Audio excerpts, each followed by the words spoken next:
Hello అండి, అందరికీ నమస్కారము. ఈరోజు కోడిగుడ్డు, ఉల్లిపాయలు, పచ్చిమిరపకాయలతో ఎలా చేయాలో సింపుల్గా చూసేద్దాం రండి.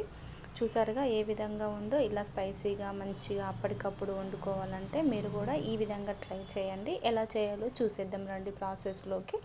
ముందుగా గ్యాస్ ఆన్ చేసుకొని ముక్కుడు పెట్టుకోవాలి. చిన్న కడాయి పెట్టుకున్న తర్వాత సరిపడా ఆయిల్ ఒక 2 టేబుల్ స్పూన్ అలా వేసుకున్నాను. వేసుకొని కొంచెము పోపు గింజలు, జీలకర్ర, ఆవాలు, కొంచెం శనగపప్పు వేసుకొని ఇక్కడ చూసారుగా పచ్చిమిరపకాయలు, కారానికి సరిపడా పచ్చిమిరపకాయలు చిన్న చిన్నగా కట్ చేసుకోవాలి. నేను ఇక్కడ కారం కాకుండా పచ్చి కారం అంటే ఇట్లా పచ్చిమిరపకాయలు కట్ చేసి వేసుకున్నాను. మీరు మిక్సీ పట్టి కూడా వేసుకోవచ్చు. ఇలా చిన్నగా కట్ చేసుకున్న తర్వాత పెద్ద సైజు ఆనియన్ ఒక 2 తీసుకున్నాను. తీసుకొని ఈ విధంగా చిన్న చిన్న ముక్కలుగా కట్ చేసుకొని వేసుకోవాలి. వేసుకొని వాటిని కూడా ఫ్రై అయ్యేంత వరకు కూడా ఫ్రై చేసుకోవాలన్నమాట. చూసారుగా ఈ విధంగా ఫ్రై చేసుకోవాలి. నెమ్మదిగా కలుపుకుంటూ ఫ్రై చేసుకోవాలి. గ్యాస్ అనేది మీడియం ఫ్లేమ్లో పెట్టుకొని చేసుకోండి. కొద్దిసేపు మూత పెట్టి మరి కొద్దిసేపు మగ్గించుకోవాలి. ఇలా మూత పెట్టి కొద్దిసేపు మగ్గించుకున్నట్లయితే ఉల్లిగడ్డలు అనేవి మెత్తగా అయిపోతాయి అన్నమాట.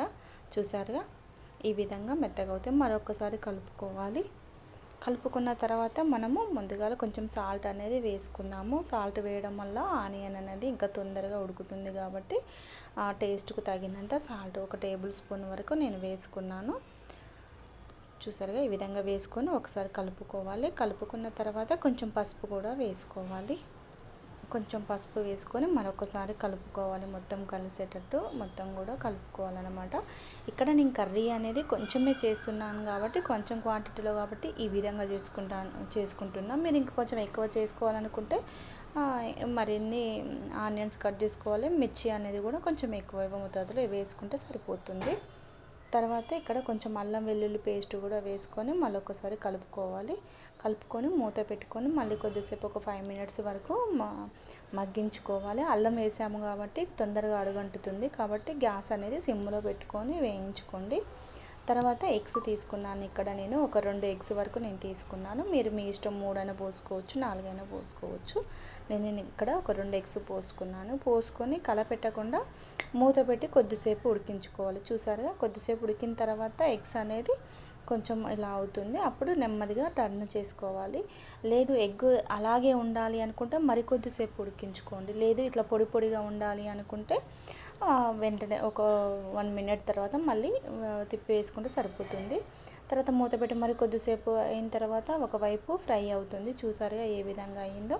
ఈ విధంగా 2 వైపులో కూడా ఫ్రై అవుతుంది. తర్వాత మళ్ళీ మూత పెట్టి మరి కొద్దిసేపు ఉడికించుకున్న తర్వాత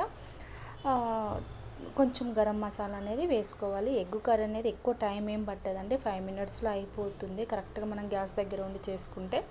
మసాలా వేసుకొని కొద్దిసేపు ఉడికించుకున్న తర్వాత 2 మినిట్స్కి చూసారుగా ఇలా వేడివేడి అన్నంలోకి కానీ చపాతీలోకి కానీ చాలా బాగుంటుంది. మనకు ఇన్స్టెంట్గా అప్పటికప్పుడు చేయాలి టైం లేదు అనుకున్నప్పుడు ఈ విధంగా ట్రై చేయండి. పచ్చి కారంతో చేస్తే చాలా బాగుంటుంది. మనకు ఒట్టి కారం కంటే పచ్చిమిరపకాయల కారంతో చాలా టేస్ట్ ఉంటుంది. చూడండి తప్పకుండా. ప్లీజ్ సబ్స్క్రైబ్ చేసుకోండి మన ఛానల్.